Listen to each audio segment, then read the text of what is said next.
Hello everyone, welcome back to my channel CA Deepti Tankala. So మనమైతే 23 July 2024న Nirmala Sitharaman గారు announce చేసిన budget 2024 అనేది చూసాం. సో బడ్జెట్ 2024కి నేను ఇప్పుడు లాస్ట్ ఇయర్ ఇన్కమ్ మీద ఫైల్ చేసే రిటర్న్కి ఏమైనా ఇంపాక్ట్ ఉంటుందా అనేది మనం ఈరోజు ఈ వీడియోలో తెలుసుకోబోతున్నాం. సో వెంటనే ఈ వీడియోని సేవ్ చేసుకోండి. అండ్ ఇంకా మీలో ఎవరైనా సరే ఇన్కమ్ ట్యాక్స్ రిటర్న్స్ అనేది ఫైల్ చేయకపోతే గుర్తుపెట్టుకోండి, for all the salaried employees 31 July 2024 is your last date for filing your income tax return. So ఇప్పుడు మనం చూద్దాం impact of budget 2024 in filing your income tax returns for the financial year 23-24. గుర్తుపెట్టుకోండి, union budget 2024 అనేది usually February 1st 2024 release అవుతుంది. But మనకి elections అవడం వల్ల 1st February 2024 interim budget మాత్రమే రిలీజ్ చేయడం జరిగింది నిర్మలా సీతారామన్ గారు.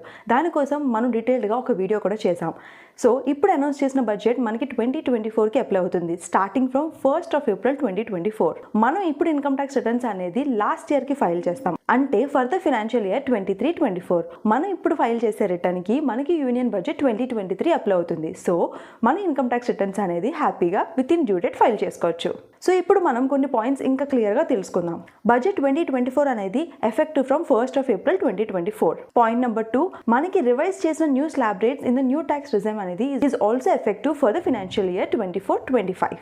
పాయింట్ నెంబర్ 3, మనకి స్టాండర్డ్ డిడక్షన్ అనేది 50,000 నుంచి 75,000కి ఇంక్రీజ్ చేయడం జరిగింది. అండ్ అది only new tax regime, and అది కూడా for the financial year 24-25. So ఇప్పుడు మీకైతే క్లారిటీ వచ్చింది అనుకుంటున్నాను. మనకి బడ్జెట్ 2024కి మనం 31 జూలై లోపు రిటర్న్ ఫైల్ చేయడానికి ఎటువంటి సంబంధం లేదు అని. అండ్ గుర్తుపెట్టుకోండి, the most important long term capital గెయిన్స్లో చేసిన చేంజెస్ అనేది with effective from 23rd of July 2024. అంటే మనకి బడ్జెట్ అనౌన్స్ చేసిన డేట్ నుంచి మాత్రమే ఎఫెక్టివ్ ఉంటుంది, and it is not retrospective. So ఈ పాయింట్స్ని మీరు దృష్టిలో పెట్టుకోండి. మనకి బడ్జెట్ 2024కి మనం 31 జూలై లోపు రిటర్న్ ఫైల్ చేయడానికి ఎటువంటి సంబంధం అయితే లేదు.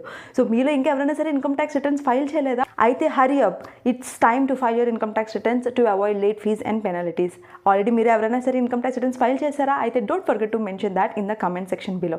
Thank you for watching and see you all in a next video.